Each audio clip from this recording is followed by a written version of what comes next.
অথচ পূর্বতনের সরকার, মমতা বন্দ্যোপাধ্যায়ের সরকার, তারা তোষণের রাজনীতি করতে গিয়ে বাংলা ভাষাটাকে বিকৃত করে দিচ্ছিলেন দিনের পর দিন ধরে। তারা ভাষা সন্ত্রাস শুরু করেছিলেন। যে বাংলায় আমরা খাই, আমরা পড়ি, আমরা ঘুমাই, আমরা স্বপ্ন দেখি, সে ভাষা নয়, ওপার বাংলার ভাষা। যে ভাষা তোষণের শিকার হয়েছিল। কিরকম ভাবে শিকার হয়েছিল এক ঝলকে আপনাদেরকে দেখাবো কিভাবে ভাষা সন্ত্রাস হতে শুরু করে দিয়েছিল। স্নানকে গোসল বলা হচ্ছে, বিভিন্ন সরকারি স্কুলের বইতে দেখতে পাওয়া গেছে, প্রশ্নপত্রে দেখতে পাওয়া গেছে এই ধরনের ভাষা সন্ত্রাস। রামধনু হয়ে যায় নিমেষে রংধনু। আকাশ সেটা হয়ে গেল আসমানি। বাবা হলেন আব্বা, প্রার্থনা বা আশীর্বাদ নয়, দোয়া লেখা হচ্ছিল বইয়ে। আর জল, আমাদের যে জল জীবন, তাকে বলা হচ্ছিল পানি। এই মমতার জমানাতে 2018 সালে দাড়িভিটে বাংলা ভাষার শিক্ষক চেয়ে দুজন ছাত্রকে মরে যেতে হয়েছিল, রাজেশ, তাপস। দুজনের নাম নিশ্চয়ই আপনাদের মনে আছে। তারা কিন্তু বাংলা ভাষার শিক্ষক চেয়েছিলেন, দেওয়া হয়েছিল উর্দু ভাষার শিক্ষক। সেই তোষণ, জ্বলে উঠছিল দাড়িভিট, আগুন জ্বলে গিয়েছিল দাড়িভিটে। দুটো ছেলে মায়ের কোল খালি করে শুধুমাত্র নিজের ভাষার, মাতৃভাষার শিক্ষক চাইতে গিয়ে প্রাণ দিয়ে দিয়েছিল। অথচ মমতা বন্দ্যোপাধ্যায় কিচ্ছু করেননি, আটকান। দাড়িভিট সরকার চাইলেই আটকাতে পারত, আটকায়নি, উর্দু ভাষার শিক্ষক দিয়ে রেখে দিয়েছিল। আর মমতা বন্দ্যোপাধ্যায়, অভিষেক বন্দ্যোপাধ্যায়রা বলেন বাংলাকে নাকি বিজেপি এলে গুজরাট করে দেবে, বিহার করে দেবে। হ্যাঁ, বাংলা গুজরাট হচ্ছে। কোন দিকে হচ্ছে জানেন মমতা বন্দ্যোপাধ্যায়? হচ্ছে শিল্পের উন্নয়নে।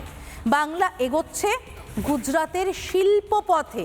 একের পর এক শিল্প আসছে আমাদের রাজ্যে, একের পর এক উন্নয়ন হচ্ছে আমাদের রাজ্যে। এই দিক দিয়ে গুজরাট হচ্ছে, ভাষার দিক থেকে নয়। একবার শুনুন মুখ্যমন্ত্রী শুভেন্দু অধিকারী ঠিক কোন পথে বাংলা বাঙালিকে রক্ষা করছেন এবং বাঙালির ভবিষ্যৎ রক্ষা করতে কোন গুজরাটটা করছেন, শুনুন। কারা যেন একটা সময় বলেছিল যে পশ্চিমবঙ্গকে গুজরাট হতে দেব না, তারা আজকে বাড়িতে বসে দেখছে আমুল আজকে পশ্চিমবঙ্গে 700 কোটি টাকা ইনভেস্টমেন্ট করছে পশ্চিমবঙ্গের মানুষের জন্য। আর পশ্চিমবঙ্গের মিষ্টি দই ভারতে পৌঁছে দিবে পশ্চিমবঙ্গের কৃষকের কাছ থেকে গোমাতার দুধ সংগ্রহ করে।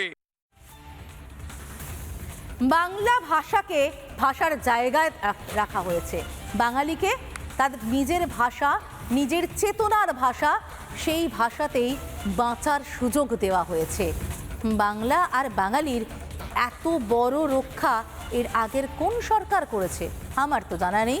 আমার জানা নেই এর আগে বাম সরকার হোক বা মমতার সরকার হোক, কেউ কোনো ভাষা নীতি সরকারিভাবে চালু করার উদ্যোগটুকু দেখিয়েছিল কিনা। না, এমন কোনো নীতি আপনারা পাবেন না কোনো বই খুঁজলে, কোনো সরকারি দস্তাবেজ খুঁজলে। সেটা করে দেখালে শুভেন্দু অধিকারী, দেখালো তার সরকার। এবং এই উদ্যোগে অবশ্যই প্রত্যেকে বাঙালি খুশি। এবং যে কথা দিয়ে আমি শুরু করেছিলাম, এই গৌরবের ভাষা যারা আরও অলংকৃত করে রাখেন সেই সাহিত্যিকদের কথা না শুনলেই নয়। তাই আমরা শুনে নেব বিনায়ক বন্দ্যোপাধ্যায়, সাহিত্যিক বিনায়ক বন্দ্যোপাধ্যায় সরকার এই উদ্যোগকে কোন চোখে দেখছেন। মাননীয় শুভেন্দু অধিকারীর নেতৃত্বে বাংলার বিজেপি সরকার কাজের ভাষা হিসেবে বাংলাকে প্রতিষ্ঠা করেছেন। মহাকরণ থেকে জেলা স্তরে, গ্রামীণ স্তর, মফস্বল, সর্বত্র বাংলা হবে কাজের ভাষা।